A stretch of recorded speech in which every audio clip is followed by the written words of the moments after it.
بلوچستان کا مسئلہ حل کرنے کے لیے حکومتی اقدامات میں قدرے تیزی آ گئی ہے۔ صدر آصف علی زرداری نے اس سلسلے میں گورنر بلوچستان نوابزادہ میر ذوالفقار مکسی سے کراچی میں ان کی رہائش گاہ پر ملاقات کی۔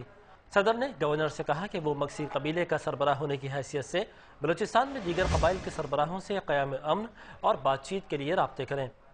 صدر زرداری نے کہا کہ بلوچستان کا مسئلہ حل کرنا حکومت کی اولین ترجیح ہے اور وہ بلوچستان کے ناراض دوستوں کے پاس خود چل کر جانے کو تیار ہیں۔ دوسری جانب رحمان ملک، جنہوں نے گزشتہ روز بلوچستان کے ناراض رہنماؤں کے خلاف تمام سیاسی مقدمات ختم کرنے کا اعلان کیا تھا، کہا ہے کہ وہ جو کہتے ہیں اس پر عمل بھی کرتے ہیں۔ بلوچستان کو پاکستان سے علیحدہ نہیں ہونے دیں گے۔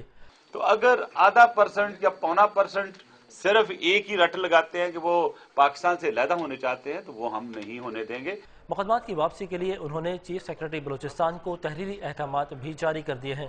رحمان ملک کے مطابق بلوچ رہنماؤں کے خلاف وہ مقدمات جن میں حکومت پارٹی نہیں وہ ختم نہیں ہوں گے۔ ان کا کہنا تھا کہ ایف سی کی بلوچستان میں نقل و حرکت محدود کر دی گئی ہے۔ ایف سی جو ہے اس کو جتنی ریکوائرمنٹ ہوتی ہے پروونشل گورنمنٹ کی ان کو دی جاتی ہے۔ انہوں نے کچھ سڑک کے حصے جو ہیں وہ دیے ہوئے ہیں، اور اگر وہاں کی عوام کو نہیں پسند تو میں بلوچستان کے سی ایم سے کل مل رہا ہوں، میں ان سے کہہ دوں گا وڈرا کر دو، میں وہاں سے جو ایف سی ہے وڈرا کر لوں گا۔ ادھر بلوچستان میں بدامنی سے متعلق سپریم کورٹ میں سماعت کے دوران ISI اور MI نے بند کمرے میں سماعت کی درخواست کر دی ہے۔